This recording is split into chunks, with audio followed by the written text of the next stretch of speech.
Hello dear students, अस्सलाम वालेकुम। कैसे हैं आप? कैसे चल रही है आपकी 11th क्लास फिजिक्स, बल्कि यूं कहें आपकी एफएससी कैसी चल रही है? ये हाल चाल पूछना आपसे बहुत ज़रूरी है, because there is a wide difference between matric and FSc. आमतौर पे हमारे बच्चे जब 10वीं क्लास को पास करके थोड़ी सी मेहनत करके बहुत सारे नंबर लेके जब वो एफएससी में आते हैं, इंटरमीडिएट क्लासेस में आते हैं, तो उनको बड़ी डिफिकल्टीज फेस करनी होती हैं। पहली तो बिल्कुल आमतौर पे मीडियम चेंज हो जाता है। सारे कोर्सेज उर्दू के अलावा आपको इंग्लिश में पढ़ने पड़ते हैं, जो कि हमारी ज़बान नहीं है, जिसकी बहुत सारी चीज़ों को हम नहीं जानते होते। दूसरा, जो हम पढ़ाने वाले हैं, जो प्रोफेसर हजरात हैं, वो आमतौर पे यही हम समझते हैं कि हम प्रोफेसरों को पढ़ा रहे हैं, बच्चों को नहीं पढ़ा रहे। इसीलिए मुझे आपकी मुश्किलात का अंदाज़ा है, लेकिन ये मुश्किलात आर्जी है। जब भी आप दिलचस्पी लेना शुरू करेंगे, मुश्किलात खत्म होना शुरू हो जाएंगी। पिछले टॉपिक में हमने पढ़ा था scalar product of two vectors. अब हम वेक्टर की आपस में ज़र्ब को पढ़, चूंकि इसमें डायरेक्शन होती है, इसीलिए यहां मसाइल कदरे मुख्तलिफ हैं कि दो स्केलर को ज़र्ब दें, उसमें तो आम सी बात है, 2 को 6 से ज़र्ब दें 12, हर हाल में 12। लेकिन यहां ऐसा नहीं होता, यहां कुछ भी हो सकता है। इसीलिए दो वेक्टर की ज़र्ब को हम पढ़ रहे हैं। ये अलबत्ता बुनियादी बातें, दो वेक्टर को ज़र्ब करें, जवाब स्केलर आ जाता है, जैसे हमने पीछे पढ़ा है। When the product of two vectors gives a scalar, the product is called scalar product. लिखते उसे किससे हैं? डॉट से। So this is called dot product. आज हमारा टॉपिक है vector product of two vector. Lecture 2.6, vector product of two vector, chapter number 2, lecture number 6। What is the title of chapter 2? What is the title of chapter 2? Vectors and equilibrium. Vectors and equilibrium. इसके बाद हम equilibrium को भी discuss करेंगे। Vector product of two vector, पहले क्या था? Scalar product of two vector.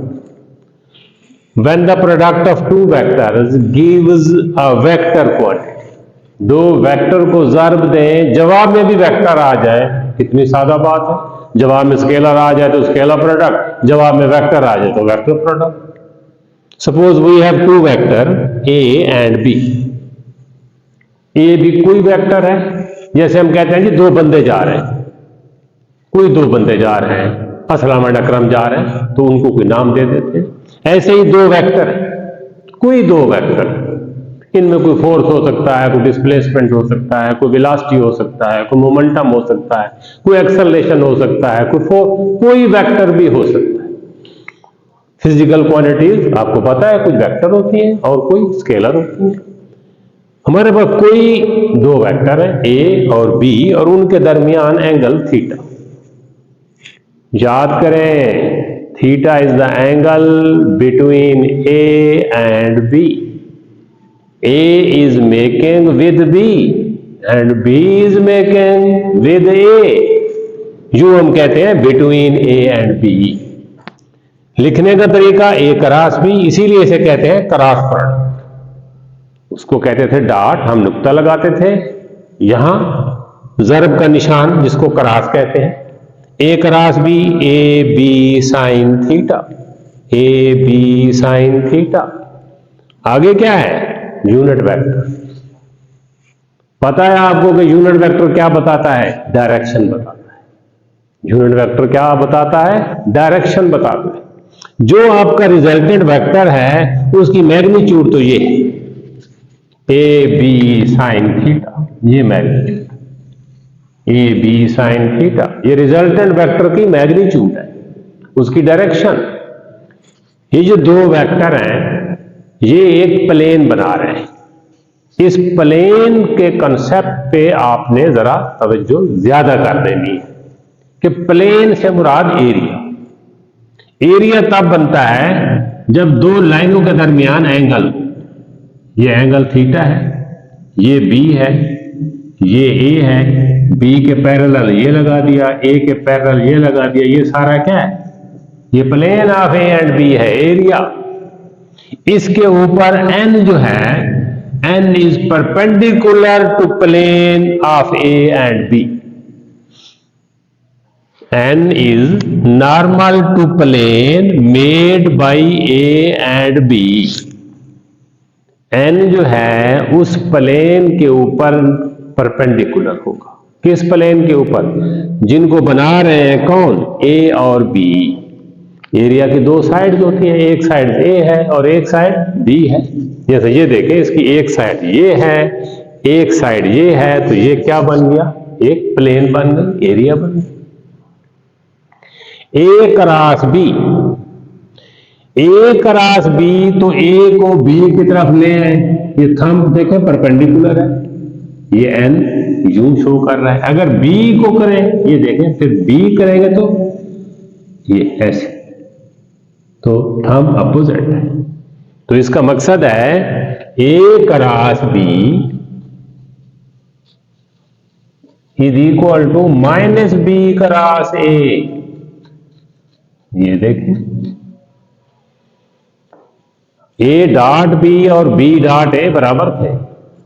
A cross B और बी क्रॉस ए बराबर नहीं है, मैग्नीट्यूड में बराबर है, डायरेक्शन अपोजिट। देखें एन की डायरेक्शन यहां ए क्रॉस बी में प्लेन से आउटवर्ड है और बी क्रॉस ए प्लेन से इनवर्ड, अपोजिट है डायरेक्शन। कोई आपसे पूछे what's the difference between A cross B and B cross A, the difference is direction, direction opposite हो जाएगी। ये एक दूसरे का नेगेटिव है। ए क्रॉस बी अगर सी है, बी क्रॉस ए माइनस सी, फर्ज करें ये सी है, ये वेक्टर सी है, तो ये वेक्टर माइनस सी। आपको पता है नेगेटिव वेक्टर क्या होता है? सिर्फ डायरेक्शन अपोजिट होती है। तो A cross B is equal to minus B cross A. Vector product is not commutative. Vector product is not commutative. Scalar product is commutative. Is commutative. A cross B. What is AB sin theta? The magnitude of A cross B. What is N? Gives the direction of A cross B. और इसकी direction क्या होगी? उस plane के perpendicular, plane के perpendicular. Plane वो area है जिसकी साइड्स ए और बी है, जिसकी साइड्स ए और बी है। ये आपको नजर आ रहा है, ये एक एरिया, ये एक एरिया। ए क्रॉस बी ले रहे होंगे तो डायरेक्शन अपवर्ड है फर्ज करें, और बी क्रॉस ए है तो डायरेक्शन डाउनवर्ड है। ए क्रॉस बी की डायरेक्शन अगर राइट है तो बी क्रॉस ए की डायरेक्शन लेफ्ट है।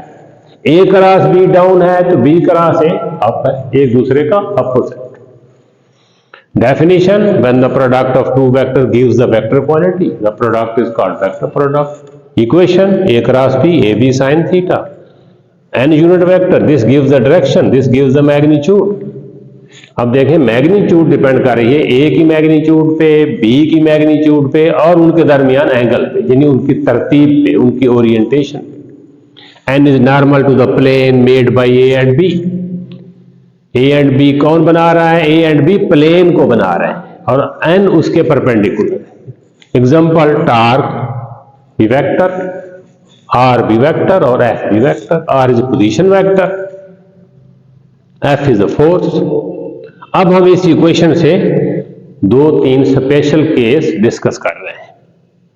क्या है कि ए क्रॉस बी यानी A B sine theta is maximum for perpendicular vectors. ये ए क्रॉस बी दो वेक्टर का क्रॉस उस वक्त मैक्सिमम वैल्यू देगा आपको जब वो आपस में, जो वेक्टर हैं आपस में परपेंडिकुलर होंगे, आपस में 90 का जाविया बना रहे होंगे। ये देखें अब, अगर एंगल 90 है, वेक्टर परपेंडिकुलर है, इसी क्वेश्चन में तब्दीली कहां आएगी? थीटा 90 हो जाएगा बस, और साइन 91 होता है। तो इसीलिए आई क्रॉस जे क्रॉस के आई, के क्रॉस आई जे, इस फार्मूले को लगाएं। आई की मैग्नीट्यूड 1, बी की मैग्नीट्यूड, जे की मैग्नीट्यूड 1, साइन 91, आगे परपेंडिकुलर आई और जे के परपेंडिकुलर के होता है। अब सवाल हो सकता है कि यहां एन किधर गया है? ये इक्वेशन वाजे हैं, डायरेक्शन वाजे हैं। आई और जे एक्स और वाई को जाहिर करता है। एक्स और वाई के परपेंडिकुलर जी होता है, इसीलिए के आ जाएगा।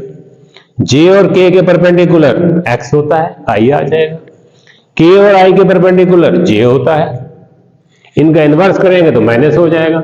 आई क्रॉस जे के है, जे क्रॉस के, ये देखें J cross I is equal to minus K. इसी तरह K cross J minus I cross K minus J.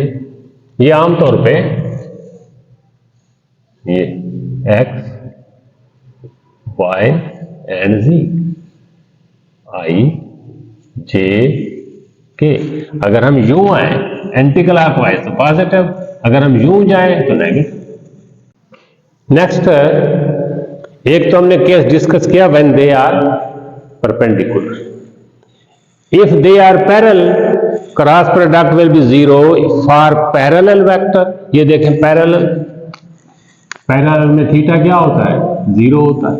And for anti parallel theta क्या होता है? 180 होता है। पैरेलल के लिए और एंटी पैरेलल के लिए, यानी दो वेक्टर जो आपस में पैरेलल होंगे या अपोजिट होंगे, उनका क्रॉस प्रोडक्ट वैनिश, जीरो हो जाएगा। उनका क्रॉस प्रोडक्ट नथिंग, जीरो। क्यों? साइन जीरो भी जीरो होता है, साइन 180 भी जीरो होता है, उनकी प्लेन बनती नहीं है। दूसरे लफ्जों में ये दो वेक्टर ए और बी नो प्लेन। इसी तरह ये ए और ये बी नो प्लेन, प्लेन है नहीं, नो प्लेन, नो प्लेन। जब प्लेन नहीं है, प्लेन का एरिया नहीं है, मैग्नीट्यूड जीरो है, वेक्टर प्रोडक्ट जीरो। फिर सुने, cross product will be zero, cross product will be zero for parallel and anti parallel. Equation क्या बनेगी? Sine A B sine zero, A B sine 180, sine zero और sine 180 दोनों zero होते, इसीलिए cross product will be zero. जो similar vector होंगे, एक direction में होंगे, वो इक्वल कहते हैं, सिमिलर कहलाते हैं, उनका क्रॉस जीरो है। आई क्रॉस आई, जे क्रॉस जे, के क्रॉस के, जीरो। तो अब अगर दो वेक्टर कंपोनेंट की शक्ल में दिए गए हैं आपको, यानी फर्ज करें ए जो है वो है A X I plus A Y J plus A Z K and B is equal to B X I B Y J B Z K. ये देख, ये वेक्टर आपको कंपोनेंट की शक्ल में दी, इनका क्रॉस क्या होगा? अब ए की जगह वही लिखा, यूज क्या करेंगे? ये ए वेक्टर आ गया, ये बी आ गया, ये क्रॉस आ गया। ये जैसे मैट्रिक्स आपने पढ़ा हुआ है, मैट्रिक्स में जैसे खोलते हैं हम, उसको अगर खोलें तो ये आपके पास आ जाएगा ए वाई बी जेड माइनस ए जेड बी वाई, आई बाहर आ जाएगा, प्लस जे ए जेड बी एक्स, फिर इसका इन्वर्स कर दें ए एक्स बी जेड। इसको प्रूव भी किया जा सकता है इसकी मदद से। ये यूज करें और ये यूज करें, इनको यूज करें तो आप मल्टीप्लाई करके प्रूव भी कर सकते हैं। ये आपकी असाइनमेंट भी है, प्रूव इट, इक्वेशन 2 को प्रूव करें, इसका प्रूफ भी है। खुद देखें आप, बुनियाद क्या है? जहां एक जैसे आ जाएंगे वो जीरो हो जाएगा, जहां परपेंडिकुलर आ जाएंगे वहां मैग्नीट्यूड मैक्सिमम हो जाएंगे। इनको अप्लाई करते हुए आप ये प्रूव कर सकते हैं, दिस इज योर असाइनमेंट। इस इक्वेशन को साबित करें। दूसरा, ए डॉट बी भी मालूम करें। ए डॉट बी आ जाता है A x B x, A Y B Y, A Z B Z. इसमें देखें कोई आई जे के नहीं है, स्केलर है ना, डॉट। ये दो इक्वेशन आपने, एक ये इक्वेशन ए क्रॉस बी कैसे आ जाता है, ए डॉट बी कैसे आ जाता है, योर असाइनमेंट। सोचें इसके ऊपर, इनको अप्लाई करें, अंडरस्टैंड, इसको वक्त दें। आप देखेंगे कि ये जो टॉपिक इस चैप्टर के आमतौर पे addition of two vector by rectangular component के बाद ये आमतौर पे कहते हैं बच्चे के समझ नहीं आते। जब आप ये असाइनमेंट कर लेते हैं तो आप समझें कि दूसरों को समझा रहे हैं। इतना आपके सामने ये कंसेप्ट क्लियर हो जाएगा। आई होप कि आप इसको अच्छे तरीके से समझ भी चुके होंगे और आप असाइनमेंट को भी आप खुद सॉल्व करेंगे। Thank you very much.